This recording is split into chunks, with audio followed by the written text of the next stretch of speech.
And let me now take you straight into our lead story on 5 Live. The multi-crore rupee Bitcoin scam in Karnataka has intensified. You are aware of this scam because it's been making the headlines over the last few days. I'm going to break it down for you, so sit back. I'm going to make it all very clear for you. The Congress has now alleged that an intelligence officer was present during one of its press conferences and that this was malafide by the Karnataka government.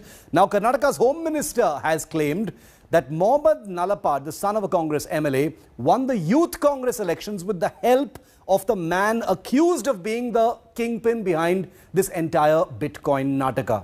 Watch this report and then I'm going to break down for you how it all started.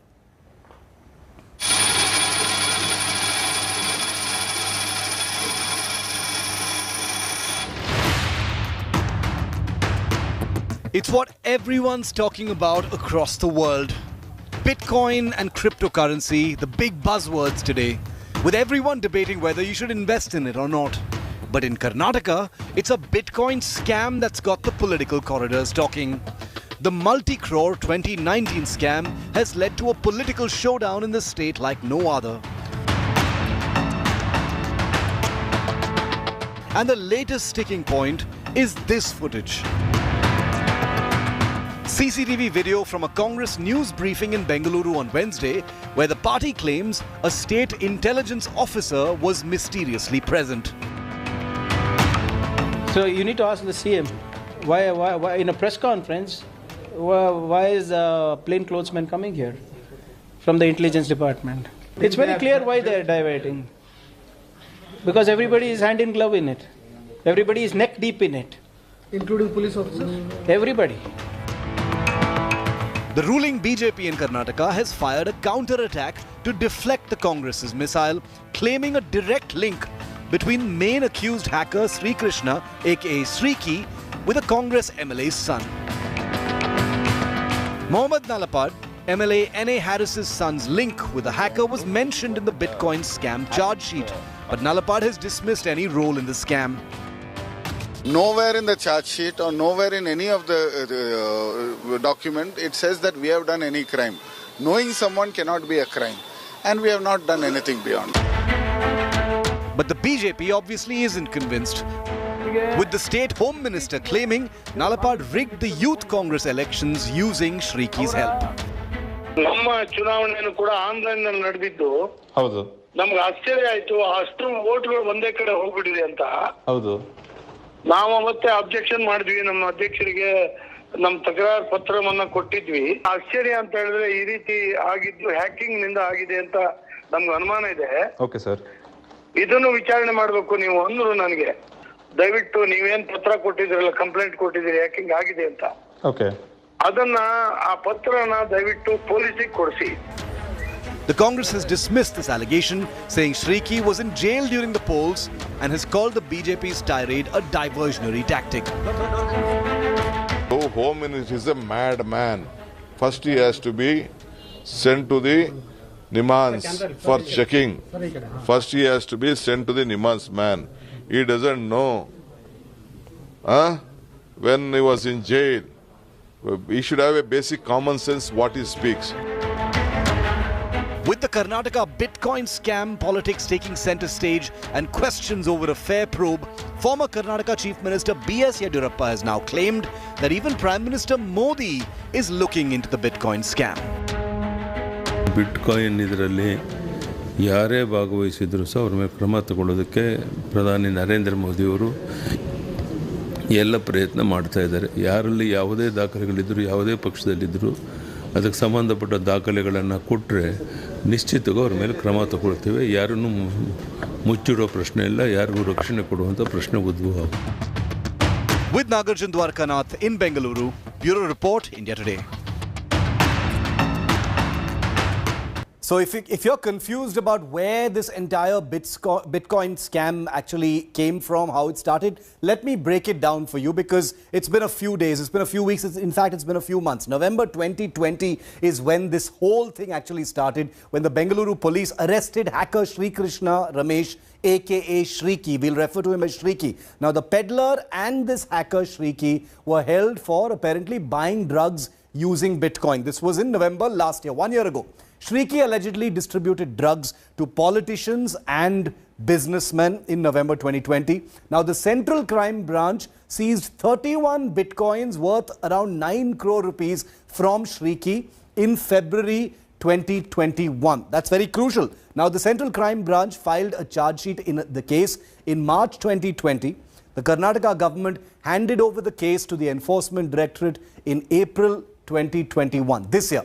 Now, hacker Shriki's case details have been sent to the CBI and its Interpol wing. November 13th, 2021, the Congress has sought a probe by a Supreme Court monitored special SIT. November 14th, just a few days ago, Chief Minister of Karnataka Bommai assured action against the culprits. Following day, November 15th, 2021, the Congress MLA N.A. Harris's son, Mohammad Nalapad, was named in the charge sheet. It's become very explosive. Admits to knowing the hacker, but has denied any wrongdoing or involvement in the actual scam. November 17th, 2021, an intelligence officer was spotted at a Congress press conference yesterday.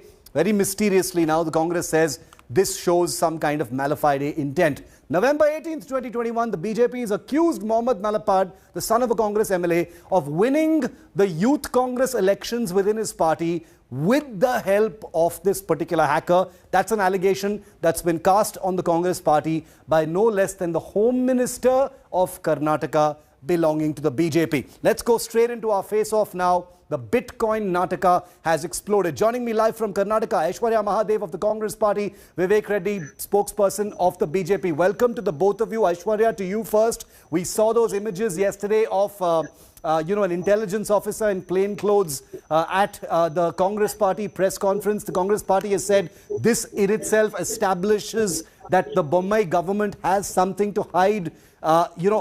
First I'd like to get you in on that, and then we'll go to the other allegations that have been flying between both your parties. Shiv, first and foremost, I think it is necessary to clarify that the BJP is absolutely skittish about this entire issue, and the manner in which they're going about it also shows you that all is not well and something indeed is rotten in the state of Denmark. Whether it's from the time he was first, apprehended on 14th November and where he was produced only 3 days later, or even to the fact that they've been keeping this hacker in custody by filing case after case and not allowing him to go free until April of 2021, or whether it's the fact that Mr. Bommai says, Prime Minister Modi is saying it's not that much of an issue, the Congress is flogging a dead horse, while his own colleagues like Mr. Yediyurappa saying Mr. Modi has taken this very seriously, or the Home Minister Mr. Araga Gnanendra talking about how, that this hacking scandal is also quite big while trying to point fingers at us.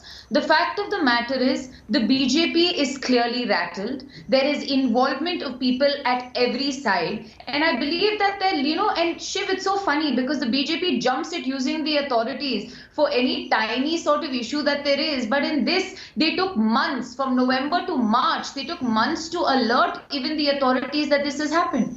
So I think with all of this, why give chance for speculation if you're cleaner than the Ganga? Okay. Please have yourself investigated, and that is what I want to say to the BJP in terms of this. But I would like to very strongly clarify about this allegation of the Youth Congress poll. I'll come to that in my second question. Let's just take these one thing at a time, Aishwarya. We'll go to them in a proper manner, one at a time. Vivek, the Congress says the BJP is rattled. First you say there is nothing in this. Then Yediyurappa comes out and says the Prime Minister is personally monitoring this whole thing. So the Congress says that the BJP has something to hide, and everything that the BJP is doing, the way it's acting, the comments that are coming out show that there is definitely some kind of cover-up going on. Respond to that. Well, I don't think there is any cover-up. First of all, the Congress has not been able to produce any proof. Shiv. You saw the Rafale allegations that Congress has pointed out earlier. And where did it lead to? It led to nowhere. The Congress was all over the place without any specific allegations. The Congress has become a master of raising such mysterious allegations which have no proof, which have no evidence, and ultimately, even if you logically go to its end, I don't think you'll get anything. That's the nature of Congress's allegations today. So this hit and run sort of allegation has become normal with the Congress. This is traditional Congress escapism. They cannot become an alternate to BJP. They cannot forge a alliance to challenge the BJP, and they are politically weak today. Okay. So it is natural that they come out with such allegations. Okay. We are not rattled. We are ready to face. Okay, so the BJP All says that sorts of, the BJP is saying ready to complaints. face. They've called it a mini Rafale. We'll put the innuendos aside, Aishwarya, because we have limited time. But on the question that you started to answer on the BJP saying very serious allegation, because it comes from the Home Minister of Karnataka, where he's pointed a finger at the Congress and saying that this particular hacker, the alleged kingpin in this entire scam, was someone who helped Mohammad Nalapad, who is the son of a Congress MLA in Karnataka, to actually win an internal election. That's a grave allegation. That can't be taken lightly. How do you respond to that? You know, Shiv, before that, Vivek is always will indulge in ad hominem arguments and give you rhetoric. But besides that, coming to this issue at hand, I think Mr. Araga Jnanendra has Arda Jnana, because not only is he giving you a half-baked theory, it's quite embarrassing to have a Home Minister of a state embarrass himself and also insult the intelligence of people like this, right? He says the Youth Congress elections, the polls were hacked. So let me give you a timeline. If you had the common sense to read through the timeline of this, from 14th November 2020 to April 7th, when he was granted bail and Shriki was finally released on April 14, 2021, Shri Krishna, the hacker, was in the custody of the police. On the date of the Youth Congress polls, Shri Krishna was produced before court, where the serious allegation of him having been drugged by the cops was being discussed before the learned judge. And if you see the entire timeline, now Shiv, you have to tell me, when this man was in police custody, when this man was being produced in front of court several times, you know, if he is hacking a Youth Congress poll, which is an internal poll, then I must say the dereliction of duty and the absolute incompetence of the BJP and the police is very evident, first. Second is, Shiv, very simply, the company you keep does not amount to culpability prima facie. That's right? what Mohammad Nalapad has also said. At the statement, absolutely. And I believe, you know, it's very shameful that you take away somebody's effort of having won a poll by working on the ground, by trying to say he won it through unscrupulous means. But I think very simply, if you look at the statement of Mr. Robin Khandelwal, if you look at the statement of Mr. Shriki, and if you see everything that they've spoken about, they have at no point highlighted any sort of link between Mohammad Nalapad or his brother or anybody else with Bitcoin trading or any of the crimes that have come out. Vivek, okay. So, you make a fair point. Vivek. Very interesting. Vivek, one second. Take my question. You can answer what Aishwarya has said, but also the fact that you've got the Home Minister. We'll keep the personal comments aside. That is between your parties. But the people of Karnataka will want to know that the Home Minister has come out and made this allegation, Vivek. This is not just a political allegation. It's the Home Minister who is who's a public representative. Is he going to back that up with some facts, saying that this election was rigged by Mohammad Nalapad through the help of Shriki? Well, I think first of all, Shiv, we have to understand that these allegations of the Home Minister, it is not the allegations. This statement of the Home Minister is based on a written complaint given by a Congress worker. It is not the Home Minister's imagination. There is a complaint there. And there is a serious issue here which has to be investigated. Second is a very humorous remark made that the company you keep doesn't mean that the people within the company are culpable. Here, I wonder who is in whose company. Whether Shriki is in Nalpad's company, therefore Shriki is culpable, or Nalpad is in Shriki's company and Shriki is culpable. See, the point is that when Nalpad's incident happened, the mad rage in the pub, where he beat the innocent student, he beat him black and blue in the separate issue, but yeah, finish your point. Told him that he is an MLA's son. Yes, that at that instance, 3 people were taken to the police station, out of which Nalpad was arrested immediately. 2 others were kept in the police station for only 20 minutes. One of them is Shriki. Why was Shriki just chased away from the police station? Okay. Because the then Congress government was there. And they ensured Shriki does not get arrested. They let him off loose.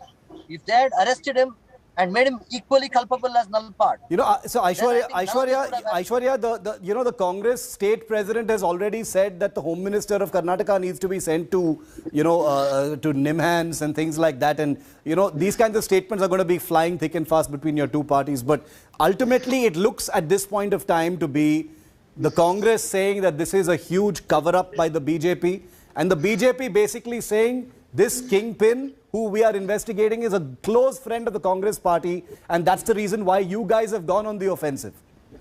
You know, Shiv, the very simple fact is Vivek has not answered any question and has gone back to 2018. I am telling the BJP and anybody here this. If there's anything that there is any wrongdoing that you can prove, because you have all the agencies on your side, you don't have to sit and, obviously poke holes or try and accuse everybody in the Congress. Please go ahead. Please investigate. Mr. Mohammad Nalpad and his family have come out and said there is absolutely no wrongdoing. Yes, we admit we know him, but we have no involvement in any of this business. When they've come out and said all our finances are in the public domain, you may have us investigated. Why are you sitting and indulging in this witch? Last 15 seconds, Vivek, will you investigate, or is it only going to be innuendo and shadow boxing from press conferences? Will there be an investigation, or will we only have debates? Last 10 seconds. I think the Congress must decide. Shiv, I think the Congress must decide. The Congress party as such must decide whether it will become a basket of lies party or it wants to come to the truth. I think if they are going to put up a basket of lies, I don't think we have to go on disproving that. That's the problem with the Congress at today. The moment, what one can only deduce at this point of time after this very brief conversation with my friends Vivek and Aishwarya is that this is purely political at this point of time. We'll have to see if it becomes a substantive investigation going forward. Obviously, there's a place for politics. Obviously, there's a place for point scoring. But where does the investigation actually lead? How much money was actually made? Who was helped? Who are the real puppet masters behind Shriki? All of that needs to be investigated at this point of time and will perhaps only happen once the noise actually dies out. Thanks very much, Aishwarya and Vivek, for joining me here on 5 Live.